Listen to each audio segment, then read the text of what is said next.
everyone. So I'm Maddie. I graduated Warwick in 2020, last year in Global Sustainable Development and Politics.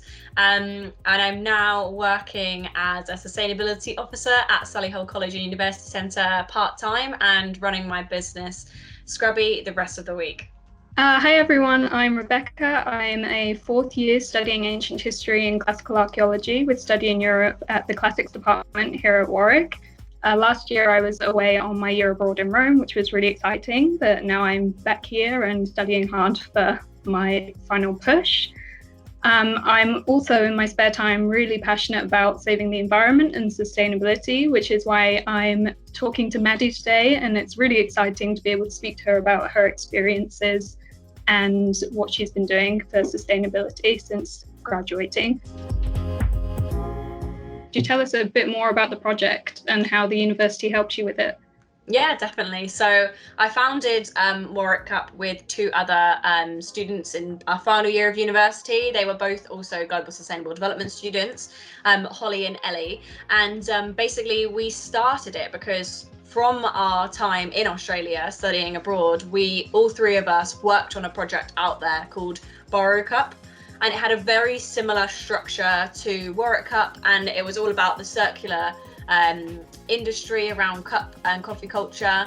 And basically we took that kind of frame and how it worked on a campus over in Melbourne and brought it back to Warwick. So what the scheme actually was, it was a cup sharing system. So we had an X amount of cups and we provided them to the cafe, and then the customer would just ask for their drink in a Warwick cup, and then they would use it and dispose of it in a particular Warwick cup bin. And then we had volunteers that took those cups, cleaned them in the Warwick facilities, and then they just got put back into the system. So it was a really circular system and ensuring that the focus was moving away from disposable coffee cups. Your Warwick Cup enterprise has been such an inspiring thing for many people on campus who are interested in sustainability. Do you have any advice for people who also want to start enterprises like that to make campus greener? Yeah, definitely.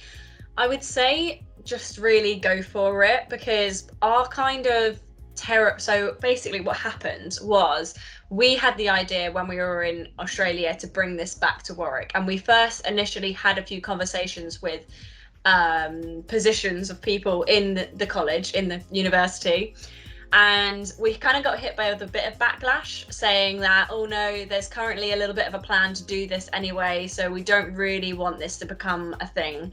And for us thinking about that back on the other side of the world, we were like, okay, well, they've had a long time to do this already, and if something hasn't been done, then we're just going to do it anyway and see who comes along with it.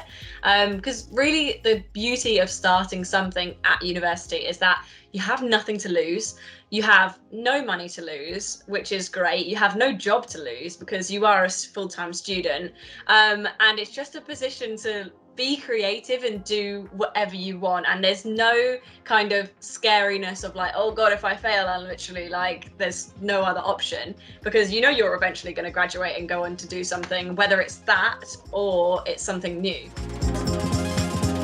What skills and knowledge would you say you've gained from launching the project? Oh gosh, a huge variety. I think the biggest one was management and time management. So I was managing the team kind of on a logistical and operational basis, and Holly was doing the social media marketing and Ellie was doing the finances. So kind of I was the people person. So I learned how to manage the team from literally like your day-to-day tasks going completely wrong to massive meetings that we had with the Lord's Roots Fund, or big presentations that we had with HSBC. So that was amazing, and that taught me so much about just kind of like personal confidence and like how to engage people, how to work well with a team, and around the kind of just day-to-day things that you need to get done for something to work. So also the Lord's Roots funding that you got and the opportunity that you got there, do you think that that has helped spark a career development for you and made you look more employable when you've gone for interviews and applications? Oh yeah, definitely. I mean, any job will want you if you're able to show that you're able to present, which was a big thing on the Lord's Roots Fund. You're able to sell yourself to a group of people that you may not necessarily be used to working with. And that was a big thing for me. So the Lord's Roots Fund is made up of a huge variety of people from have a relationship to the university and who are really not intimidating, but have done really well in their lives. And so that was a big stepping stone for me, for that kind of confidence and presentation and employability kind of skills in that sense that I've definitely taken forward. At the moment, obviously, the coronavirus pandemic and everything that's going on politically, there's quite a lot of worries for people about their jobs and whether they're going to have jobs. And that's a particular worry for prospective students as well. So do you have any advice coming into uni, what you might advise students or prospective students about shaping their career path, or any words of encouragement there? Definitely. I mean, the first point is try your best not to worry, because I didn't have a job until July actually, in my final year. So a lot of people at Warwick especially go into graduate schemes that they'll get in like September of their last year. And from living with, in my final year, I lived with like 4 economics students and they all had graduate schemes. And I was like, oh my God, I'm going to be unemployed for the rest of my life because I have no idea what I want to do. And I have no idea if anybody will actually employ me. So the first one is don't worry, because things fall into place as long as you are facilitating them. So making sure you're making those connections, you're networking, you're getting involved in as many things as possible.